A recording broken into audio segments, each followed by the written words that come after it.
Good evening, and welcome to this presentation sponsored by the League of Women Voters of Wisconsin. We will continue to admit audience members, but I'll get things started.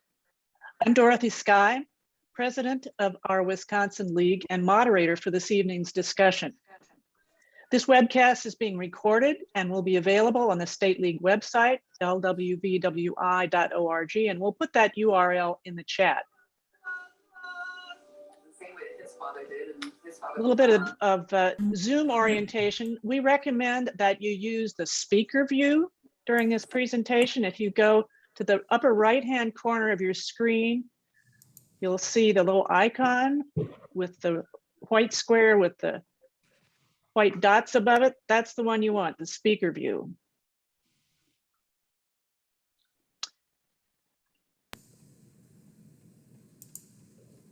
Apropos to this presentation, Bill Holahan, our speaker tonight, had a little incident. He called us a half an hour ahead of time and said there was a fire alarm in his apartment building and he had to evacuate. And he didn't know if he'd be back in time. And folks, what would happen if there was a fire in your apartment building and the fire department came and turned on the hydrant and there was no water? That's an imminent reminder of the importance of infrastructure. The title of tonight's discussion, Secure Our Future, Invest in Infrastructure Now, clearly states the main point we intend to advance. As always, we preface events such as this with a reminder that activities of the League of Women Voters are based on carefully considered positions. Indeed, responsible infrastructure investment is supported by position statements from the League of Women Voters of the United States regarding government accountability and support of a physical environment beneficial to life. As an immediate practicality of politics, we will start the discussion off with a summary of the contents of the two infrastructure bills now before Congress. The so-called hard infrastructure bill, also known as the Infrastructure Investment and Jobs Act, and the so-called soft infrastructure bill, also known as the 10-year budget framework. As participants in this online meeting, you will not only have the opportunity to engage in lively discussion, you will also receive two takeaways. First will be a list of answers to questions that often come up in debates about infrastructure and attendant costs. Second will be a sample letter that can serve as a framework for those of you who wish to send personal letters to editors or legislators as debates about infrastructure expenditures unfold.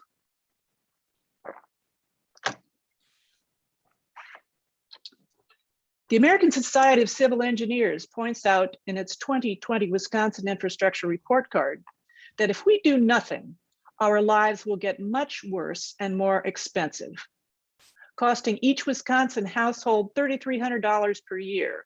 That's $66,000 over 20 years.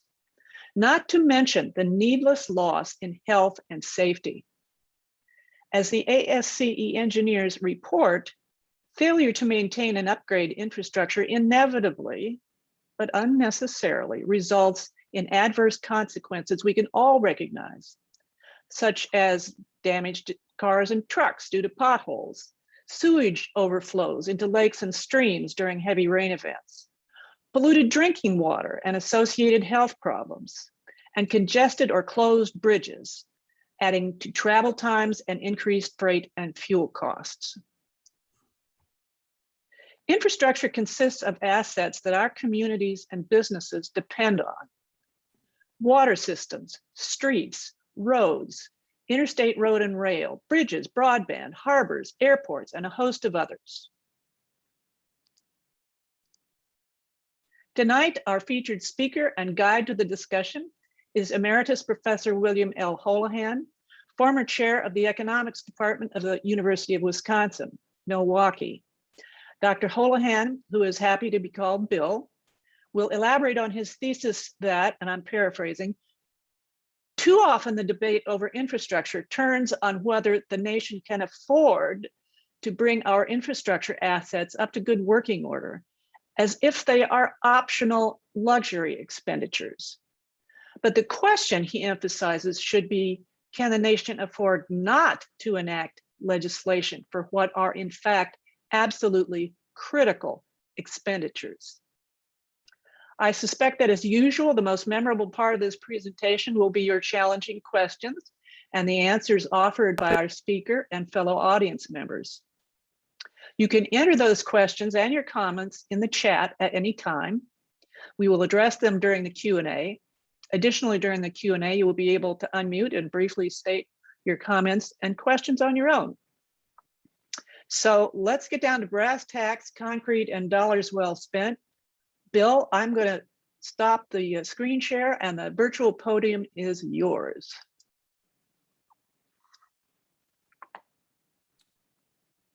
Okay.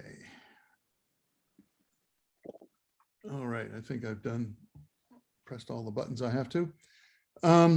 Okay, this is the front page.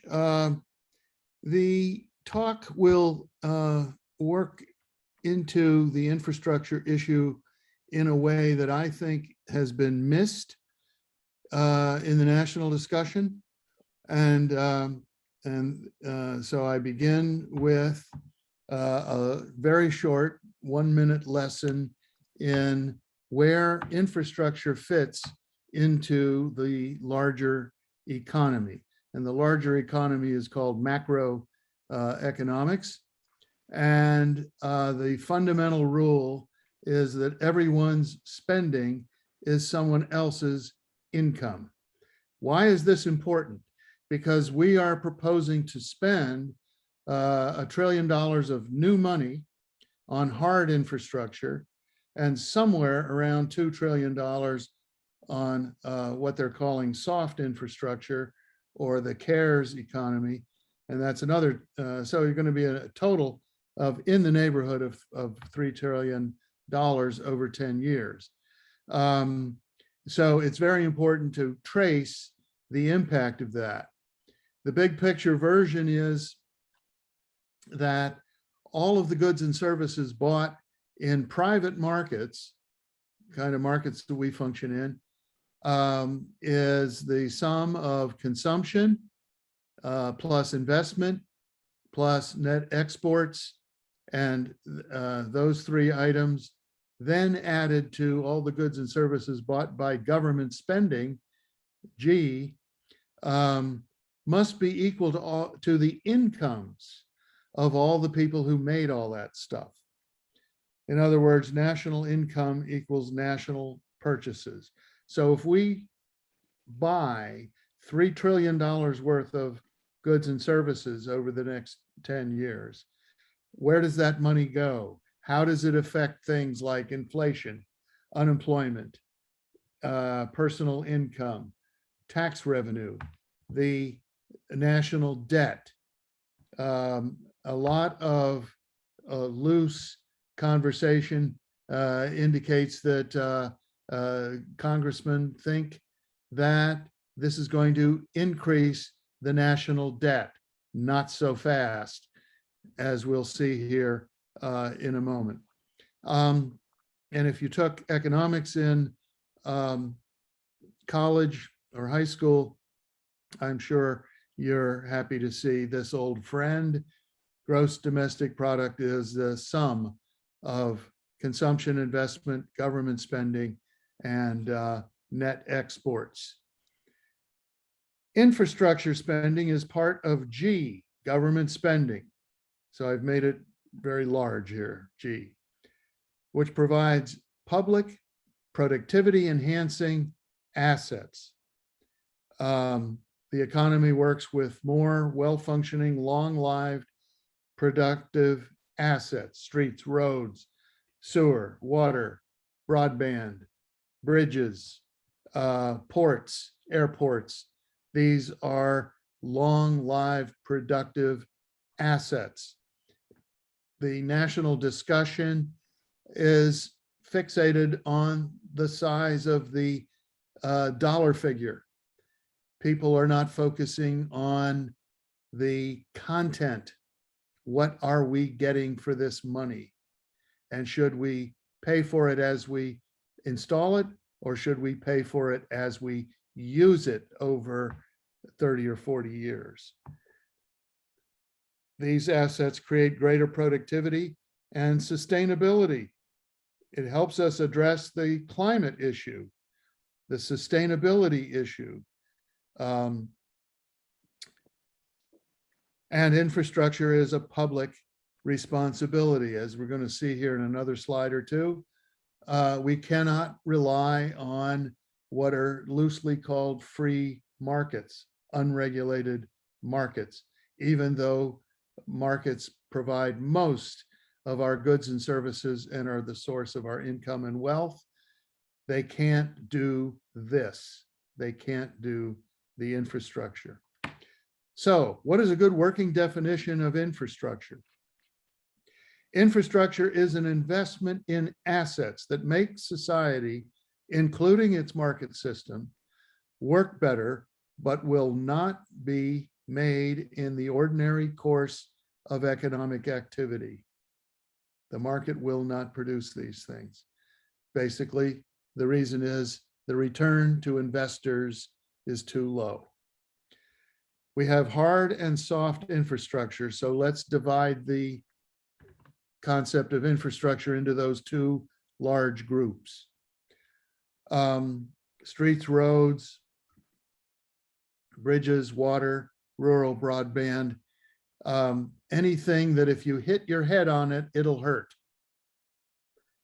The hard infrastructure are long-lived assets.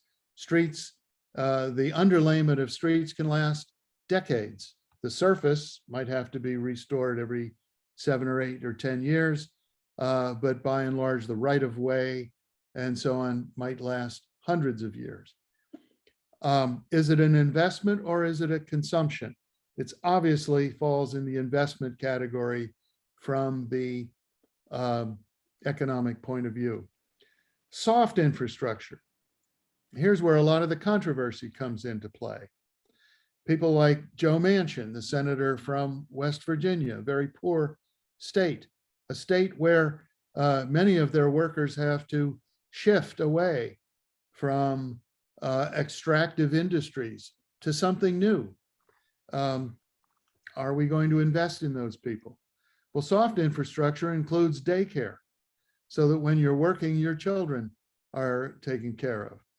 4K and 5 kindergarten, is that being provided? There are enormous returns to long-run lifetime income are returned, are ascribed to these 2-year experiences. Paid family leave when someone is sick, an elder needs family care, that sort of thing, or family leave for maternity, affordable health insurance, lower prescription drugs, free community college. What makes these things infrastructure? Well, they are investments in assets that make society, including its market system, work better, but are not produced by the market in the ordinary course of economic activity. That's what makes it infrastructure. Not because Bernie Sanders says it is. So that's the core concept. Why doesn't the market produce these assets? Because of the low return to investors. So we have to do it collectively. The key concept of an asset itself is something that can be invested in during one period of time to generate benefits in future periods of time. A familiar example is a house, or a car, or a street, a road, or an education, job skills. The main categories of these kinds of assets are physical capital, hard infrastructure, human capital, soft infrastructure, and of course, financial capital, which is what people usually think of as capital, These are stocks and bonds or any ownership asset, any document that assigns ownership is a financial capital asset. So that's the key thing. If we're going to have a future, we have to think in terms of assets. Joe Manchin came out just today calling soft infrastructure entitlements, as if it is optional, as if it is something that is a luxury that we're going to rob Peter to pay Paul in the old expression. No, we're going to tax Peter to invest in Paul and Pauline and Juanita and LaRon. In order for this human capital base to increase, their incomes over time to increase, and have a better society for all, including Peter. We need to think in terms of a balance sheet. We have assets and liabilities. We're going to incur debt for some of this, about $265 billion over 10 years. But we also get assets for that. It's analogous to a home mortgage. Does borrowing to invest in infrastructure burden the future? Not if they get assets worth more. And that part of the conversation has been left out. Let's look at the report card from the American Society of Civil Engineers. They give a C+ to bridges. Now, we had a bridge fall down here in Milwaukee about 15 years ago. The Hone Bridge, major collapse. It was repaired with brilliant engineering, but the fact that a huge piece of it fell and people came within about 100 yards of falling into the water was a disaster just narrowly missed. Not so lucky in Minneapolis. Not so lucky in the bridge across the Ohio River from Kentucky to Indiana. But our bridges here in Wisconsin get a C+. Dams holding back water. Some hydro. We actually have some hydro electricity production. C+. Drinking water, C-, and falling as we discover more forever chemicals in underground aquifers. Ports, C+, roads, D+. Nobody in Wisconsin is surprised about this miserable grade. We drive over it all the time. And our transit system. Here in Milwaukee, we have some excellent routes, and but other routes where the service is so slow that it's not a very good option. This is just one example, and it's of course all up on the website, and you can look at the rest of that of that report. Now, if we're going to spend, let's say, $3 trillion on hard and soft infrastructure over 10 years, why is it a good time now to be doing this? Well, we've just gone through a pandemic. Some new vaccines and therapeutics are coming along. Looks like we're going to get a handle on this. This economy is ready to take off. And if we infuse into it those $3 trillion over 10 years, when the money is spent on infrastructure assets, income that is earned by those who build, install, modernize, and repair those assets gets spent by those people.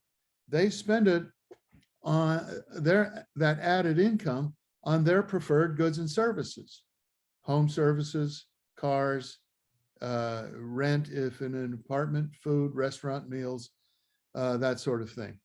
And then the people that provide those goods and services they earn additional income in a second round of spending. And then they spend that money on their consumer preferences. And these rounds of spending add to total demand for goods and services, adding to jobs, shortening recessions, and lessening the severity of recessions, and moving us more quickly into the recovery period. Mark Zandi, one of the great economists who does forecasting for Moody's Analytic, you probably have heard of it. It's reported all the time on TV and in the Wall Street Journal. Mark Zandi is estimating between 660,000 and 1 million jobs a year with this kind of stimulus. And on the top of that, it's not just spending, remember, it's a balance sheet. You're getting long-lived, productivity enhancing assets in exchange for that spending. Another important part that is under discussed in the national debate on infrastructure is user charges. When you go across a bridge or use broadband, you're using an asset where the user can be identified, the use measured, and a price levied. This requires people to say, is it worth my going across this bridge for this price at this time? At this time, that's the key. Because if we want to decongest our bridges and roads in Chicago and New York, and occasionally here in Milwaukee, even though we're a smaller city, we have congestion that is spectacular every afternoon, east-west, and every morning, north-south. But if we can change the price with transponders and modern geopositioning, we can encourage people to move to the off-peak so that we can use our congestible infrastructure more efficiently and collect part of the money that we need to pay for those assets.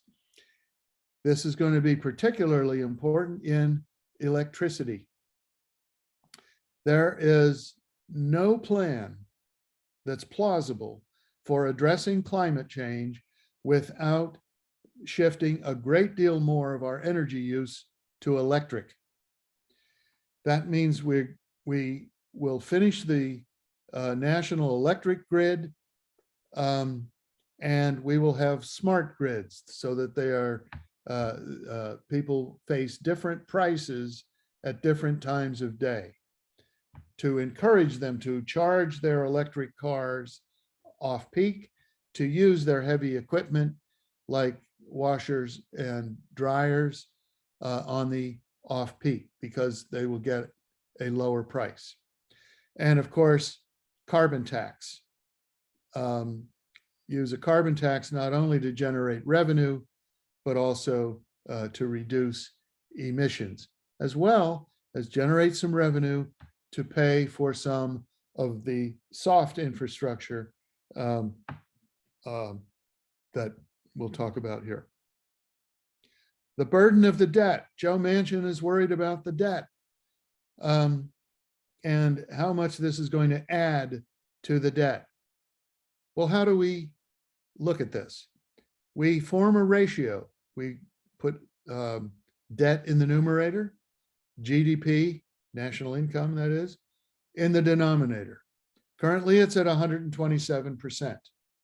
That just means we couldn't possibly pay it off in 1 year. But who would want to? Who would want to? We're getting assets in exchange that might, some last 100 years, some last 50, some last 30. Why would we want to pay it off ever, in fact? The all-time high previously was 112% after World War II. We got a tremendous asset from that effort, decades of peace, competition, and leadership. If you install the assets that we're talking about, you grow the denominator of this fraction.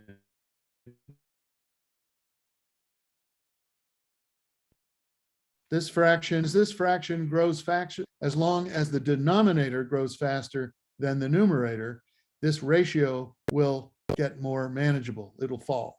This is how we did it after World War II. We never paid off the debt. We increased the denominator. And how did we do that? We installed high-performing, high-productivity assets, the interstate highway system, the telephone service, vastly improved.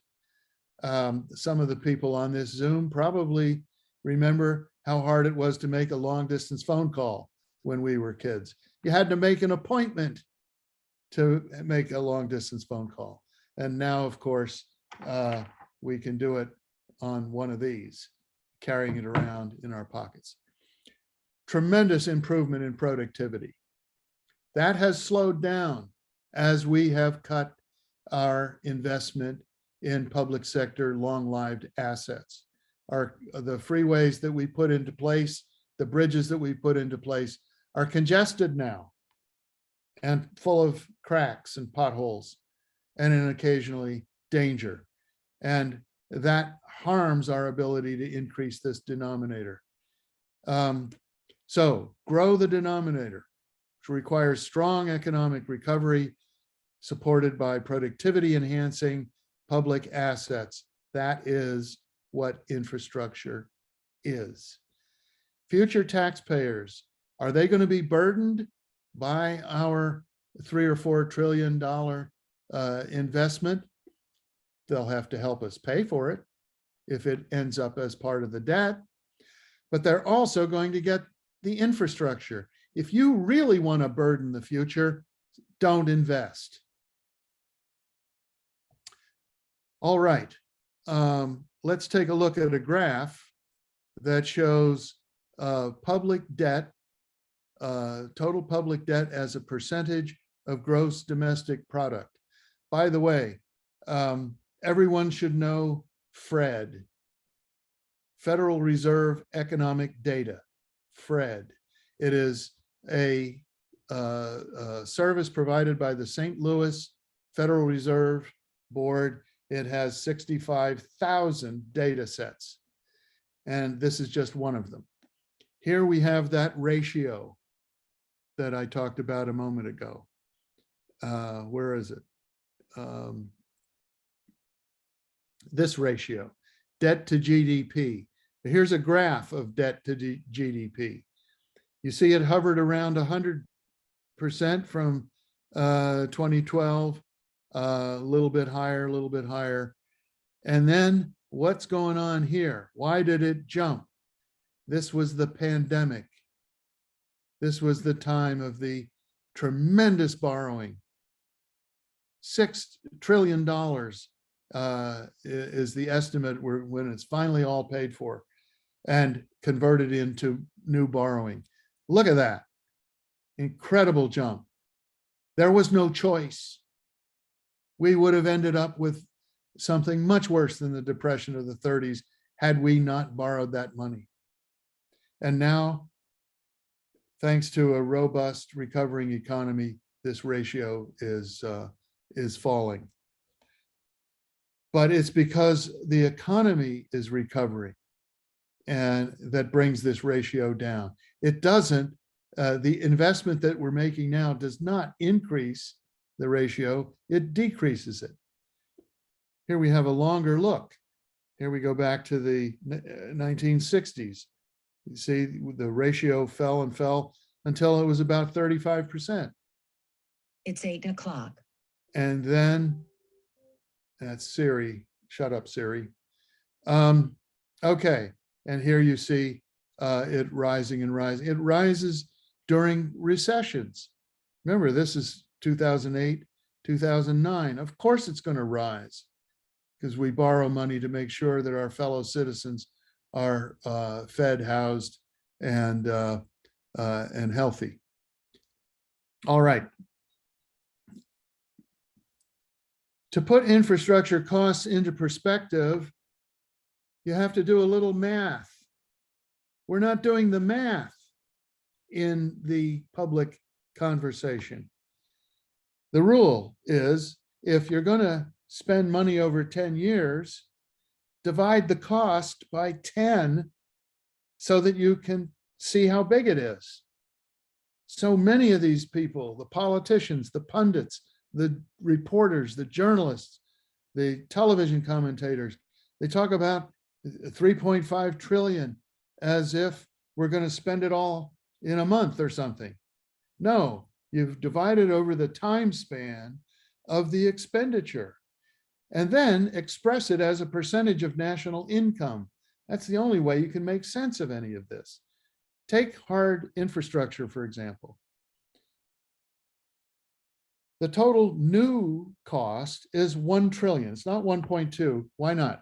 Because we're already going to spend the 200 billion. That's been in the works for a long time. The trillion, that's new. That's what's new here. Okay. The projected span of that spending is 10 years. The cost per year is therefore $100 billion. Not $1 trillion a year, but 100 billion a year. What's the percentage of national income per year? 0.44%. That's not a large number. That's not a large number. And the engineers, the League of Women Voters, Senator Baldwin, not Senator Johnson because he wouldn't understand this, but you have to express these terms in comparable figures. Soft infrastructure, total cost estimate 3.5 trillion. Now, of course, they're bargaining this down because they're scared of big numbers. But once again, this is not a big number.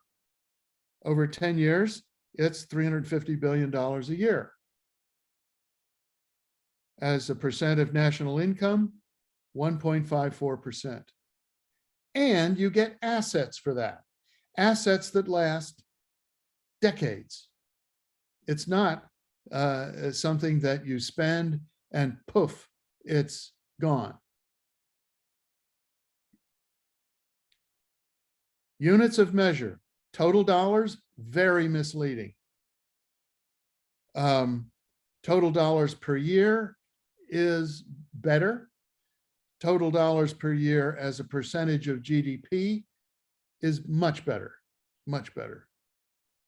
And David K. Johnson came out just yesterday, and he said, if you take all the taxpayers and exclude all the people that are in such dire straits that they don't really pay into federal taxes, exclude those people, the cost of the infrastructure bill would be 1 cup of upscale coffee per day.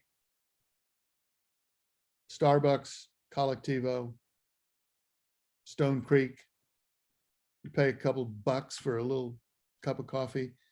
If you gave that up, if everybody gave that up, that's how much it would cost. We're not talking big dollars. Now we are in a Wile E. Coyote moment. Remember Wile E. Coyote? He would walk out over a canyon, and for a while he wouldn't drop until he looked down. And then, of course, he would fall. What's in the package? The pundits, the politicians, and so on are constantly telling us, stop focusing on the dollar figure and tell us what's in the bill so that voters can understand what is being discussed. Because no matter how you slice it, when you put the T word up there, it sounds like a lot of money. I found a great article that I urge you to scribble down the reference here in the Washington Post just a couple days ago.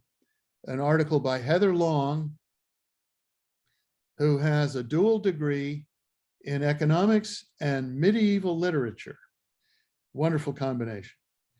And her article in the Washington Post is "What's in the $1.2 trillion infrastructure package?" And you will find this graph. This chart sets out for you all the different subcategories of spending. For example, roads and bridges, $110 billion, again, over 10 years. Okay. A big breakdown is between transportation and utilities. Pink is transportation of various kinds, yellow utility. And then when we get down here, we're talking about climate and water. So up here in pink, roads and bridges, $110 billion. This will help us deal with bridge repair. If you take a look at a lot of bridges here in Wisconsin, you'll see that the decay is so great that the rebar, the reinforced concrete bars, are exposed and rusting. That's a terrible sign. And it's all over the state. That's why our bridges get such low grades. Railroads. Our trackage is wobbly. That's why our freight has to move so slowly. If you get stuck at a grade crossing and the train is moving through, and it might contain 50 cars full of, say, coal from Wyoming headed toward Philadelphia, you might have to wait a very long time. Why? Because the trackage has not been kept up. Can't run the train very fast. You'll get a derailment, and then you'll have a real mess on your hands. Public transit, we have 39 billion. Airports, 25 billion. Ports, electric vehicles. They want to have 150,000 electric cars, starting, by the way, with school buses. Vehicles, I should say, starting with school buses. Why school buses? Turns out the physics of electric vehicles, there's a huge advantage. The larger is the vehicle. And we have all these school buses, and they can be retrofitted, tear out the transmission and all that stuff underneath the bus, put in batteries, and power it with electric. And it also includes 150,000 charging stations for electric cars. Now, power, and I see I'm running out of time. Again, this article will go into much greater detail, but the power infrastructure is another one of these very interesting elements. It is absolutely critical for getting control of climate change, because if you install the power grid properly, then you can bring in wind from the Midwest, all up and down from the North Dakota to West Texas. Is called the Wind Valley. The wind never stops, so you can keep the windmills turning, generating electricity. But if you don't have the grid in place, you can't ship that electricity to toward the east, which is where we have a great deal of need to switch over to renewables. Broadband we already talked about, but let's remember a lot of this has to do with rural areas.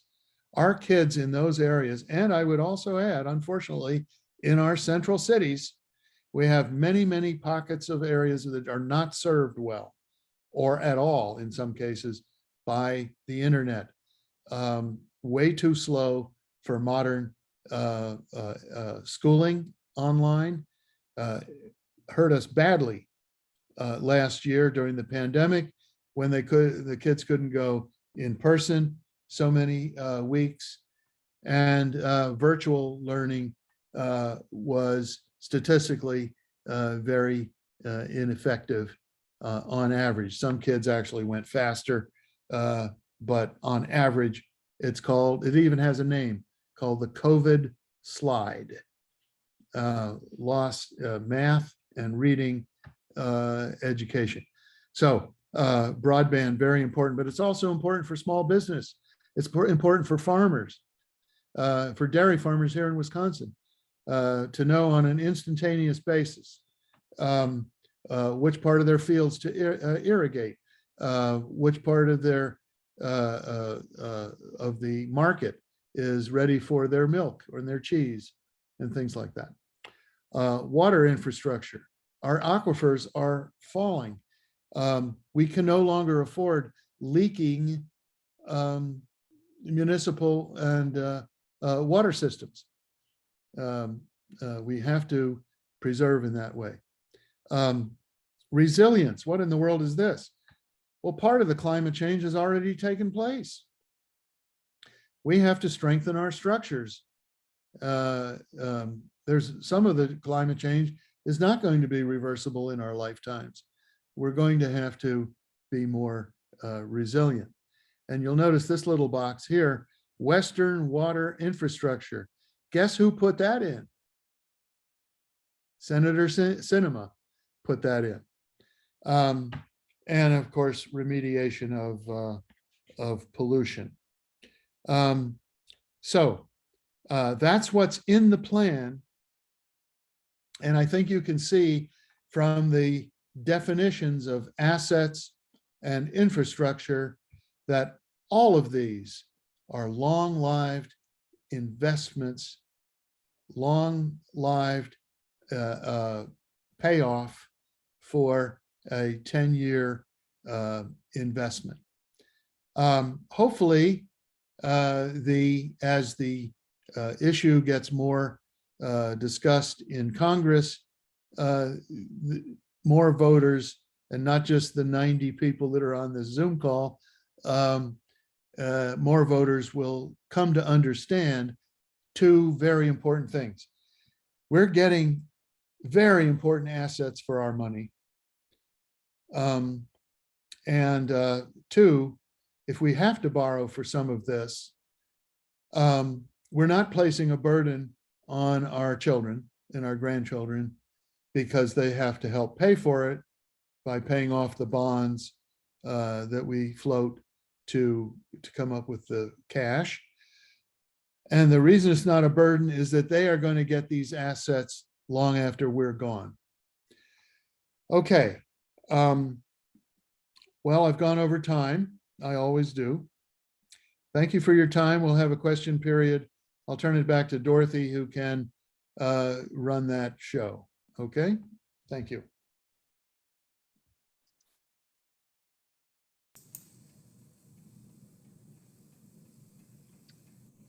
Okay, Bill, if you'll just stop your screen share. How's that? That's perfect. Okay. We'll talk. The chat's got some compliments there about thanks for the explanation. Also a question about will this program be available? Yes, we've recorded it. It will be uploaded. It will be available on YouTube via the State League's website. But let's get to some questions. And folks, you could put these up anytime, but I'm going to start with a couple.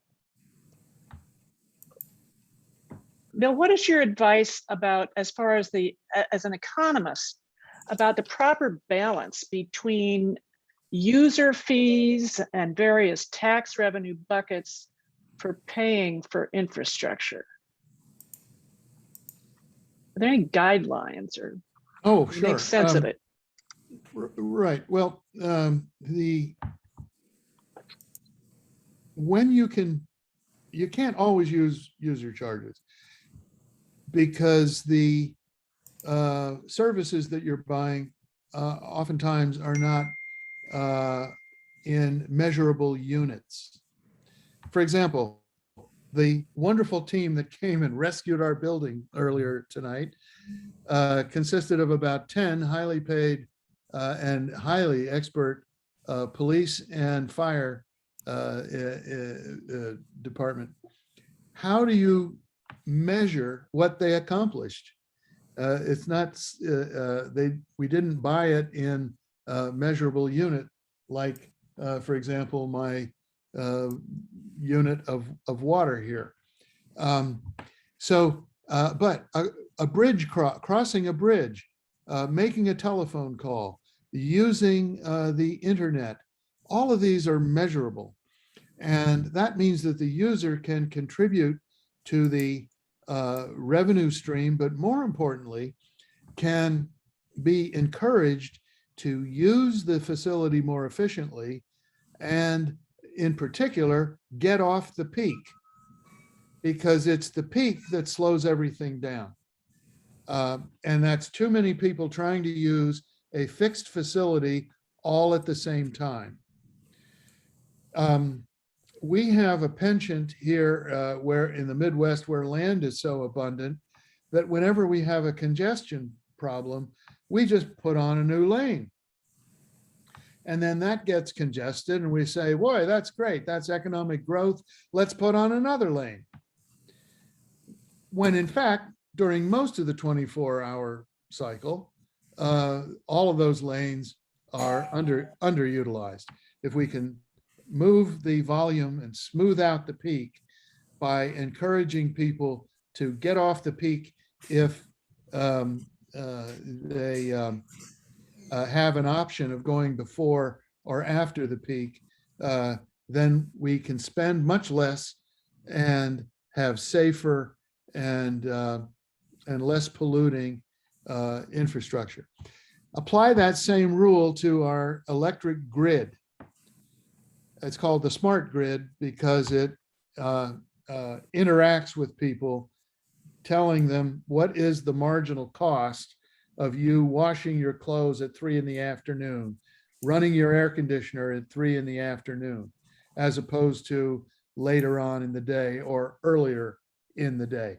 It interacts with those people. Some people can't get off the peak, but some can, making it less costly for those who must use the facility at that peak. You open up new opportunities on the bridges and roads, for example. If you're in a hurry coming from the airport into the city and you get into your taxi cab or your Uber or something like that, and you find out you're crawling along at 5 miles an hour, you can't be in a hurry at that time. By spreading the peak, you actually open up a service that didn't exist before, namely the. So I'm hearing that what? There are benefits to be had by redistributing usage. That user fees can be used not only to have people pay their fair share. Maybe Deborah could put herself on mute. Of the infrastructure, but to redistribute usage of electricity, roads, all these things, so as to make them more efficient and more cost effective. I want to get on to a couple more questions here. There's one in the chat that gets to the issue of messaging. Janice says, why aren't those promoting these expenditures talking about the expenditures per year? Perhaps the average person could better understand these concepts. So what's the problem with the messaging, partisan and nonpartisan? What's the yeah, these are the explainers. Why don't the other explainers other than Bill Holahan explain things this way? Well, it's not that economists haven't been trying. Paul Krugman, Joe Stiglitz, I mean, the really great economists have been standing on the rooftop screaming about this. I don't know. I think that it would help a great deal, because every time I've given a talk similar to this several times, and this question always comes up. Why is this the first time I'm hearing this? And why isn't everybody aware that what sounds really expensive is actually quite reasonably in terms of the overall federal budget and the overall national income, and you get assets that make the future economy perform even better. And but journalists can't seem to grasp this. Most politicians can't seem to grasp this. And we have a whole political party that is determined to create chaos in the economic understanding of the public. But it's the Democrats that are pushing this, and it's their job to get better at the rhetoric. I do not understand why they have had this messaging problem time after time. They did the same thing with the Affordable Care Act. Back 10, 12 years ago, they were pushing the Affordable Care Act, and every single element of the Affordable Care Act was popular. But when you told them about the Affordable Care Act, they voted against it. They didn't like it, but they liked everything that was in it. Here we have the same thing. They don't like these big numbers, but they don't know what's in it. Well, thanks to Heather Long and other sharp writers, you can go in and see item by item. Also, you can go on whitehouse.gov and click on the infrastructure bill, and it will break it down. You can go on Mark Zandi's website, which is moodysanalytic.com, all one word, moodysanalytic.com. He's got a paywall against some stuff, but this item is free. And it's one of the best articles out there on how much this stuff costs, item by item, how much will be spent year by year by year, spread out over the 10 years. Mark Zandi, Z-A-N-D-I. So it isn't. So Bill, true. when you give us the sample letter and the points for arguments in favor of this of infrastructure, will you also send Deborah Cronmiller these references so that we Absolutely. can have those available, folks? And I see a couple of folks have their hands raised, but you mentioned consequences. As an economist with a historical and financial perspective, what can you want to elaborate a little bit on the consequences of not spending, the consequences that we're experiencing already or will experience? Well, we're living through it. We're living through the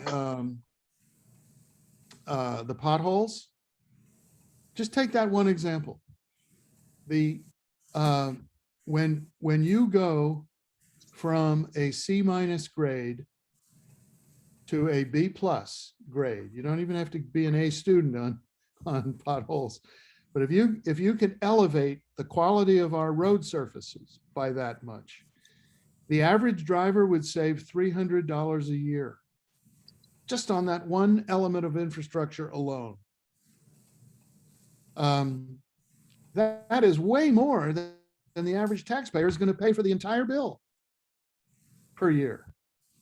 By the way, that $300, that's per year. I made the same mistake I've been complaining about. That's $300 every year of extra automobile repair.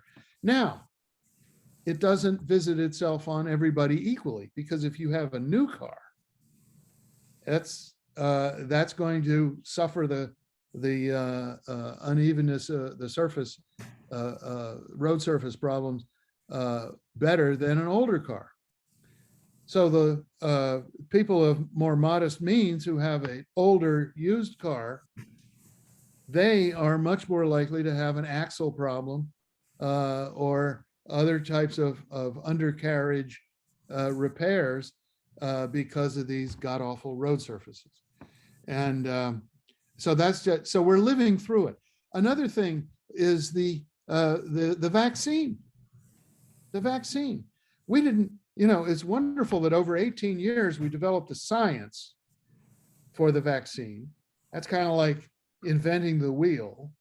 And then the specific vaccine for the specific problem, COVID-19 was the first one. Now we've got Delta, right? But to develop the vaccine for 19 was almost like inventing a better tire. We already had the invention of the wheel, but now we needed a better tire. Now, of course, with the booster and so on, we are fighting off Delta. Now, okay, well, we got an audience member who's been waiting very patiently with her hand icon raised. Janice and Rick Penn.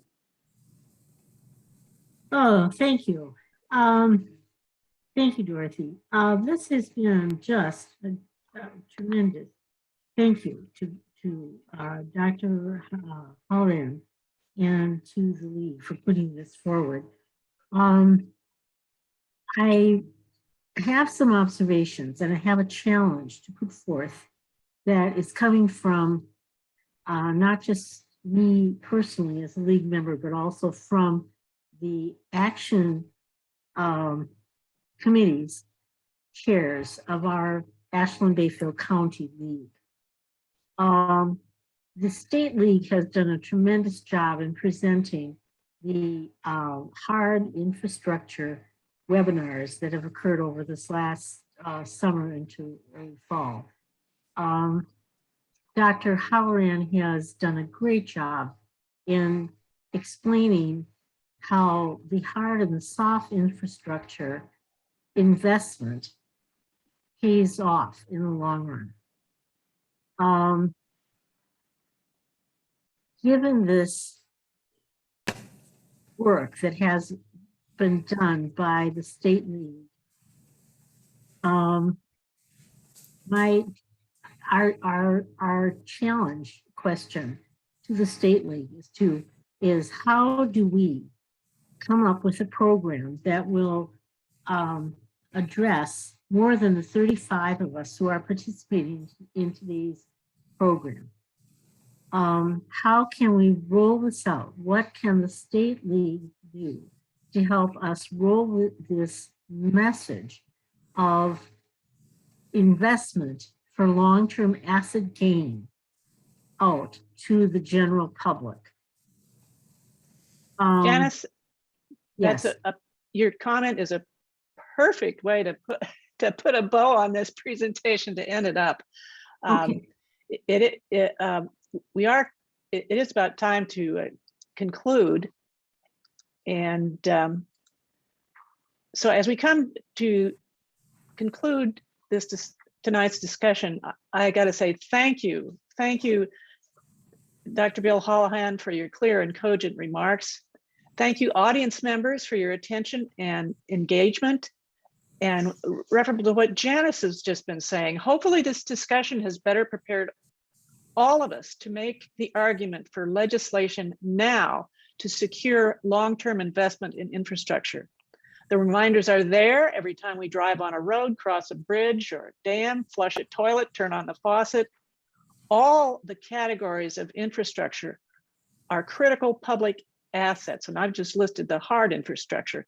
Infrastructure sees long-term service and needs maintenance and timely replacement. As we conclude this 2-year program in support of upgrading Wisconsin's infrastructure, we hope local leagues will make use of the ASCE's 2020 Wisconsin Infrastructure Report Card and include support of public infrastructure in this year's strategic plans. So Thanks so much, everybody. Thanks, Dr. Holahan. Thanks to all of you who attended, and good evening.